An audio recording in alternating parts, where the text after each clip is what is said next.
ബിസ്മില്ലാഹി വൽഹംദുലില്ലാ വസ്സലാത്തു വസ്സലാമു അലാ റസൂലില്ലാ അമ്മാ ബഅദ്. പരിശുദ്ധ ഖുർആനിലെ 30-ാം അധ്യായം സൂറത്തുർ റൂം അതിൻ്റെ 10-ാം സൂക്തം മുതലുള്ള ഏതാനും വചനങ്ങളാണ് ഈ സന്ദർഭത്തിൽ നമ്മൾ പഠനവിധേയമാക്കുന്നത്. അഊദു ബില്ലാഹി മിനശ് ശൈത്വാനിർ റജീം. ബിസ്മില്ലാഹിർ റഹ്മാനിർ റഹീം. ثم كان عاقبة الذين أساءوا السوء أن كذبوا بآيات الله وكانوا بها يستهزئون.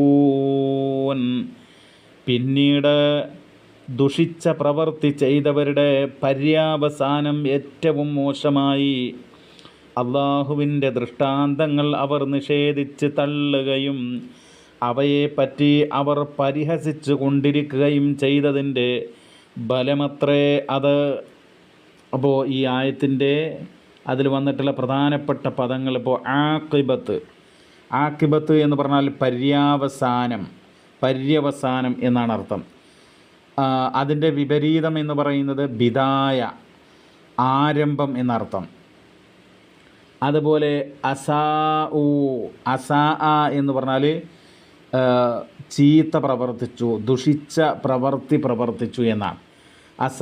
യുസീഉ എന്നാണ് അതിൻ്റെ മുലാരിയ. ഇസാഅത്ത് അതാണ് അതിൻ്റെ മസ്ദർ. അതുപോലെ തന്നെ കദ്ദബ യുകദ്ദിബു തക്ദീബ് എന്നാണ് അതിൻ്റെ മസ്ദർ. അതുപോലെ ഇസ്തഹ്സ പരിഹസിച്ചു, യസ്തഹ്സിഉ പരിഹസിക്കുന്നു, ഇസ്തിഹ്സാ പരിഹാസം. ഈ ആയത്തിൽ അല്ലാഹു തആല പറയുന്നത് ഭൂമിയിലൂടെ സഞ്ചരിക്കാൻ വേണ്ടി എന്ന് മാത്രമല്ല, മുൻഗാമികൾ മുമ്പ് ജീവിച്ച് പോയിട്ടുള്ള തലമുറകളുണ്ടല്ലോ, അവർ പല സമൂഹങ്ങളും വളരെ ശക്തിയും കഴിവുമുള്ള ആളുകളായിരുന്നു. അവർ പ്രവാചകന്മാരെ നിഷേധിച്ചതിനാൽ, അള്ളാഹുവിൻ്റെ ദൃഷ്ടാന്തങ്ങൾ നിഷേധിച്ചതിനാൽ, അള്ളാഹുവിൽ അവിശ്വസിച്ചതിനാൽ ആ ജനതയെ അള്ളാഹു തആല തകർക്കുകയുണ്ടായി. അവർ മക്കത്തെ മുശ്രിക്കുകളെക്കാൾ, ഇസ്ലാമിൻ്റെ മക്കത്തെ ശത്രുക്കളെക്കാൾ വളരെ കഠിനന്മാരായിട്ടുള്ള ശക്തിയുള്ള ആളുകളായിരുന്നു. അവർ ഭൂമിയിൽ വലിയ തോതിൽ അധിവാസമുറപ്പിച്ച ആളുകളായിരുന്നു. പക്ഷേ അള്ളാഹു തആല അവരെ നശിപ്പിച്ചു. അവർക്ക് വലിയ ശക്തി ഉണ്ടായിട്ടും അള്ളാഹുവിന് അവരോട് യാതൊരു വിരോധമില്ല. പക്ഷേ എന്തുകൊണ്ടാണ് അവർ നശിപ്പിക്കപ്പെട്ടത്? സ്വന്തം നഫ്സുകളോട് അവർ അക്രമം ചെയ്തു പോയി എന്നുള്ളതാണ്. എന്നിട്ട് തുടർന്നുള്ള വചനത്തിലാണ് അല്ലാഹു തആല പറയുന്നത്, പിന്നീട് ആ ഏറ്റവും ദുഷിച്ച പ്രവർത്തിച്ചവരുടെ പര്യാവസാനം അത് വളരെ മോശമായി തീർന്നു, ദുരവസ്ഥയായി തീർന്നു എന്നുള്ളതാണ്. അപ്പോൾ ഇവിടെ എന്ന് പറഞ്ഞാൽ ഏറ്റവും ദുഷിച്ച പ്രവർത്തിക്കാണ് പറയുക. ഇപ്പോൾ അഹ്സൻ എന്ന് പറഞ്ഞാൽ ഏറ്റവും നല്ലത്, അതിൻ്റെ സ്ത്രീലിംഗ രൂപം എന്താ? ഹുസ്ന, ഏറ്റവും നല്ലത് എന്നുള്ളത്. എന്നതുപോലെ അസ്വ എന്ന് പറഞ്ഞാൽ ഏറ്റവും മോശമായത്, അതിൻ്റെ സ്ത്രീലിംഗാണെന്ത്? ഏറ്റവും മോശമായത് എന്നർത്ഥം.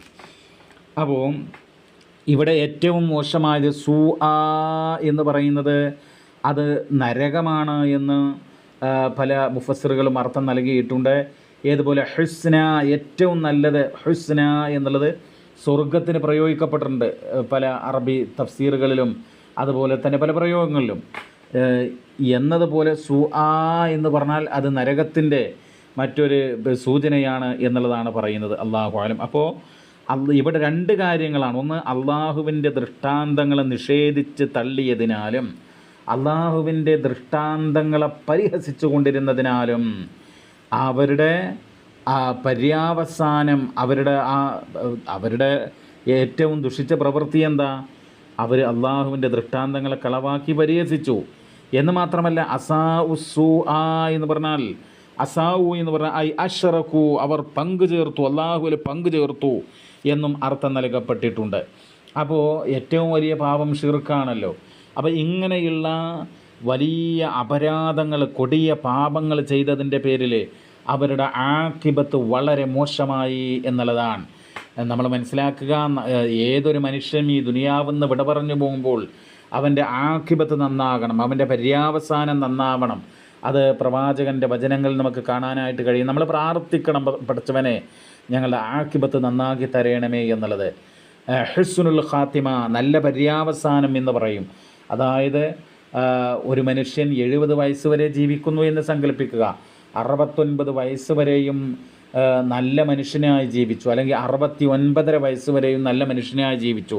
നമസ്കാരമുണ്ട്, സകാത്തുണ്ട്, ഹജ്ജുണ്ട്, നോമ്പുണ്ട്, മറ്റുള്ള ഇസ്ലാമിക കാര്യങ്ങളൊക്കെ ഉണ്ട്. പക്ഷേ വയസ്സ് മരിക്കുന്നതിന് മുമ്പ് ഒരു 4 മാസമോ 6 മാസമോ അല്ലെങ്കിൽ അല്പകാലം പോലും വിശ്വാസത്തെ തള്ളി, അല്ലെങ്കിൽ ആ രൂപത്തിൽ അള്ളാഹുവിനോടുള്ള ബാധ്യതകൾ അതൊക്കെ തന്നെ വിസ്മരിച്ചുകൊണ്ട് ജീവിച്ചാൽ തീർച്ചയായിട്ടും അയാളുടെ പര്യാവസാനം മോശമാണ്. അപ്പോൾ അതാണ് ആക്കിബത്ത് നന്നാവണം എന്ന് പറയുന്നത്.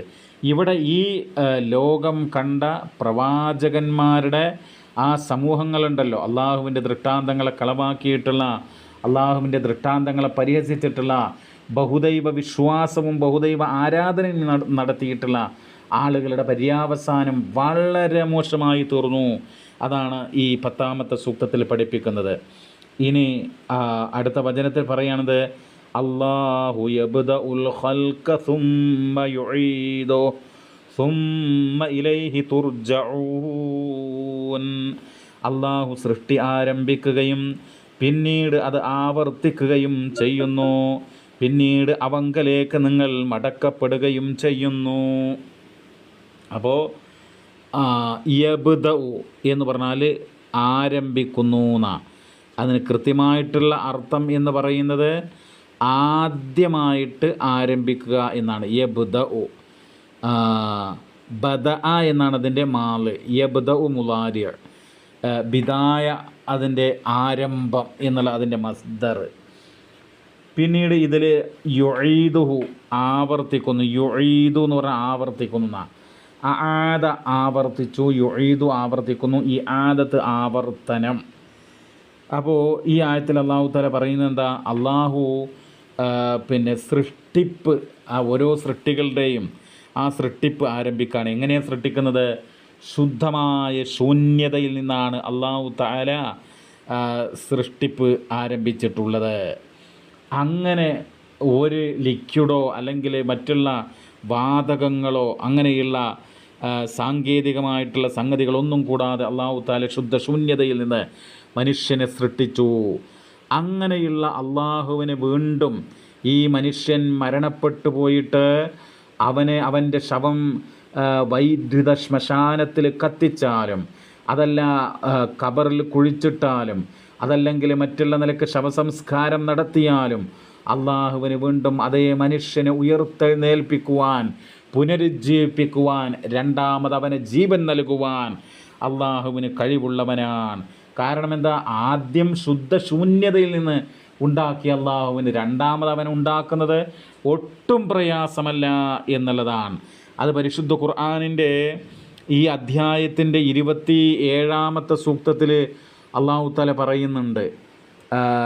അള്ളാഹു സുബ്ഹാനഹു തആല അവിടെ പറയുന്നത് തീർച്ചയായിട്ടും വഹുവല്ലദീ യബ്ദഉൽ ഖൽഖ സുമ്മ യുഈദുഹു വഹുവ അഹ്വനു അലൈഹി. അവൻ തന്നെയാണ് സൃഷ്ടിയെ ആദ്യമായി ഉണ്ടാക്കുന്നവൻ, പിന്നീട് അവൻ അത് ആവർത്തിക്കുന്നു. അതാകട്ടെ അവൻ്റെ മേൽ വളരെ ലളിതമായിട്ടുള്ള കാര്യവുമാണ്. അതാണ് ആ സൂക്തത്തിൽ പറയുന്നത്. അപ്പോൾ ഇതേ അധ്യായം 27ാമത്തെ സൂക്തത്തിലാണ് അല്ലാഹു തആല ആദ്യമായിട്ട് മനുഷ്യനെ ശൂന്യതയിൽ നിന്ന് ഉണ്ടാക്കുകയാണ്, സൃഷ്ടിക്കുകയാണ്. അങ്ങനെയുള്ള അള്ളാഹുവിന് രണ്ടാമത് അവൻ സൃഷ്ടിക്കുവാൻ, പുനഃസൃഷ്ടിക്കുവാൻ ഒരു പ്രയാസവുമില്ല എന്ന് ഏതൊരു മനുഷ്യൻ്റെയും ബുദ്ധി സമ്മതിക്കുന്ന കാര്യമാണ്. സുമ്മ യുഈദുഹു, പിന്നീട് അവൻ അത് ആവർത്തിക്കുന്നു. സുമ്മ ഇലൈഹി തുർജഊൻ, പിന്നീട് നിങ്ങൾ അവനിലേക്ക് മടക്കപ്പെടുകയും ചെയ്യുന്നു. അപ്പോൾ അത് വളരെ കൃത്യമായി നമ്മൾ മനസ്സിലാക്കേണ്ടുന്ന ഒരു കാര്യമാണ് എന്നോർക്കുക. അല്ലാഹു സുബ്ഹാനഹു വ തആല മനുഷ്യനെ രണ്ടാമതൊന്ന് സൃഷ്ടിക്കുവാൻ ഒരു പ്രയാസവുമില്ല എന്നുള്ളതാണ് നമ്മൾ അറിയേണ്ടതായിട്ടുള്ളത്. അതോടൊപ്പം തന്നെ നമ്മൾ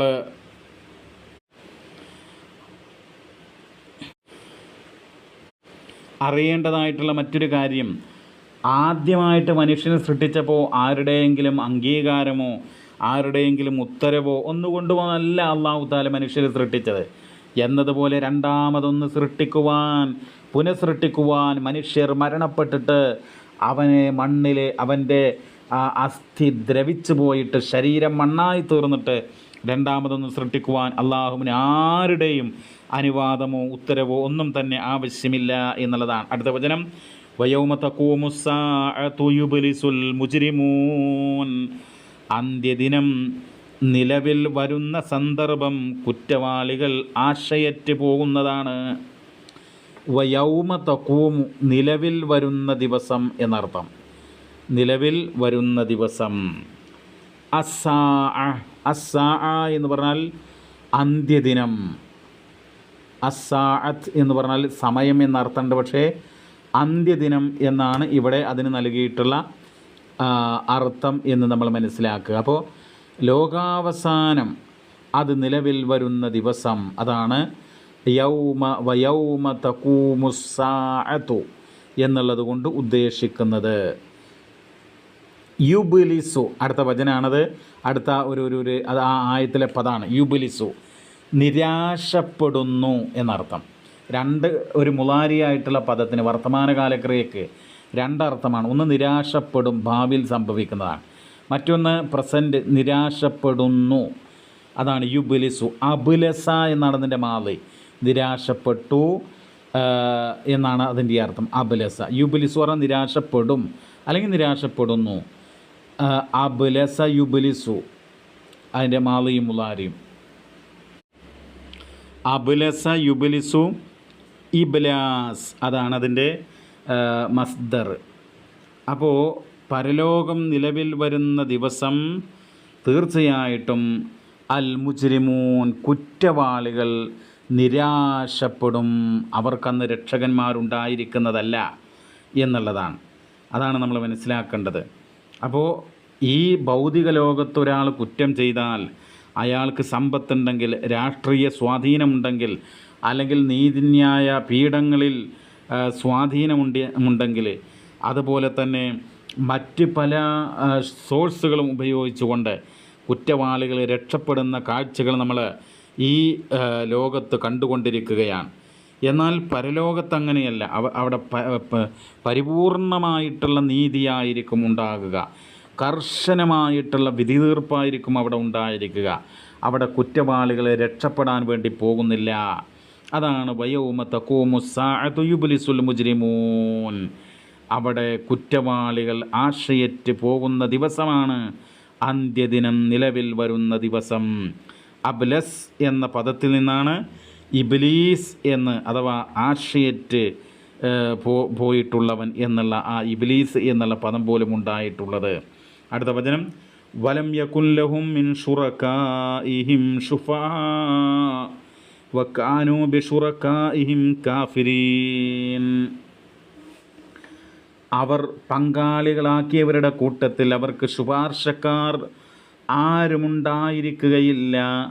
അവരുടെ പങ്കാളികളെ തന്നെ അവർ നിഷേധിക്കുന്നവരാവുകയും ചെയ്യും.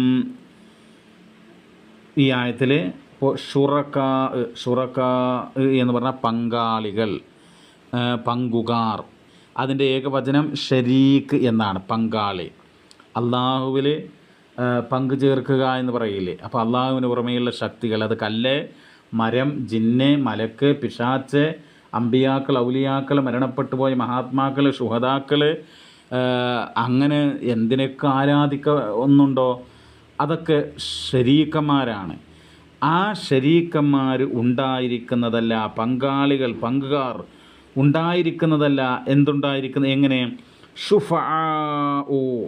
ഷുഫാ എന്ന് പറഞ്ഞാൽ ശുപാർശകന്മാർ.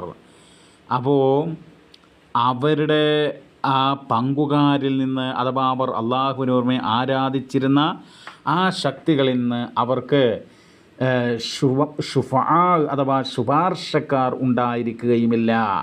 ഷഫീർ എന്നുള്ളതിൻ്റെ ബഹുവചനമാണ് ഷുഫാ. ഷഫീർ എന്ന് പറഞ്ഞാൽ ശുപാർശകൻ, ഷുഫാ എന്ന് പറഞ്ഞാൽ ശുപാർശക്കാർ എന്നുള്ളതാണ്. അപ്പോൾ അവർ പരലോകത്തുണ്ടല്ലോ, ഇപ്പോൾ ബദരീങ്ങളെ വിളിച്ച് തേടുന്ന ആളുകൾ, അതുപോലെ മറ്റുള്ള എത്രയോ മഹാത്മാക്കളെ വിളിച്ച് തേടുന്നവർ, അവർ പരലോകത്ത് ശുപാർശ ചെയ്യും എന്നുള്ള വിശ്വാസം കൊണ്ടാണ് ഇവർ തേടുന്നത്.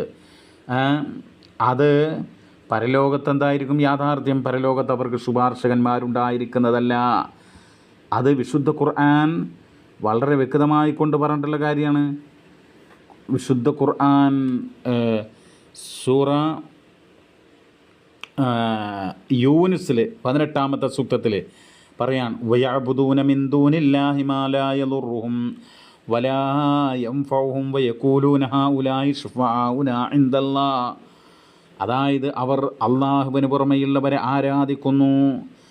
ആ ആരാധിക്കപ്പെടുന്ന ആളുകളുണ്ടല്ലോ, ശക്തികൾ, മാലാ യദുർറുഹും വലാ യൻഫഉഹും, ഉപകാരമോ ഉപദ്രവമോ ചെയ്യുകയില്ല. വയഖൂലൂന, എന്നിട്ടും ഈ ആരാധിക്കുന്നവർ പറയുന്നു, ഹൗലായി ശുഫാഉനാ ഇൻദല്ലാഹ്, ഈ കൂട്ടർ അള്ളാൻ്റെ അടുക്കൽ ഞങ്ങൾക്ക് ശുപാർശകന്മാരാണ് എന്ന് പറയുന്നു. അപ്പോൾ ബദരീങ്ങളെ ആരാധിക്കുന്നവർ, മുഹിയുദ്ദീൻ ഷെയ്ഖിനോട് പ്രാർത്ഥിക്കുന്നവർ, അതുപോലെ മറ്റുള്ള മഹാത്മാക്കളോട് സഹായം തേടുന്നവർ, ഇസ്തിഗാസ ചെയ്യുന്നവർ, അവർക്ക് അള്ളാൻ്റെ അടുക്കൽ ഞങ്ങൾക്ക് ശുപാർശ പറയും എന്നാണ് ഇവരുടെ വാദം. അതിനെയാണ് വിശുദ്ധ ഖുർആൻ ഈ ആയത്തിലൂടെ നിഷേധിക്കുന്നത്. സൂറ യൂനുസ് 18-ാമത്തെ വചനം നമ്മൾ കൃത്യമായിട്ട് മനസ്സിലാക്കണം. മങ്കൂസ് മൗലൂദിൽ അങ്ങനെയാണ്, അഷ്ഫാഅത ഹബ്ലനാ ഫിൽ ഖിയാമത്തി മുഷ്ഫിഖാ വഹ്ലനാ ഇൻ ളഅയ സയ്യിദി ഖൈറൻ നബി. അതാണ് നബിയോട് മുത്തുനബിയെ ഷഫാഅത്ത് തരണേ പരലോകത്ത് എന്നാണ് പറയുന്നത്. അപ്പോൾ ഇങ്ങനെയുള്ള തേട്ടം തേടുമ്പോൾ പരലോകത്ത് നബി അവർക്ക് ശുപാർശകന്മാരായിട്ട് വരികയില്ല എന്ന് മാത്രമല്ല, ആ തേട്ടം ഷിർക്കാണ്, മഹാപാപമാണ്, സ്വർഗം നിഷിദ്ധമാക്കപ്പെടും, അത്തരം ആളുകൾക്ക് നരകമായിരിക്കും അവർക്കുണ്ടായിരിക്കുക എന്നാണ്. അടുത്ത വചനം, വയൗമ തഖൂമുസ്സാഅതു യൗമഇദിൻ യതഫറഖൂൻ, അന്ത്യദിനം വന്നെത്തുന്ന ദിവസം അന്നവർ വേർപിരിയുന്നതുമാകുന്നു.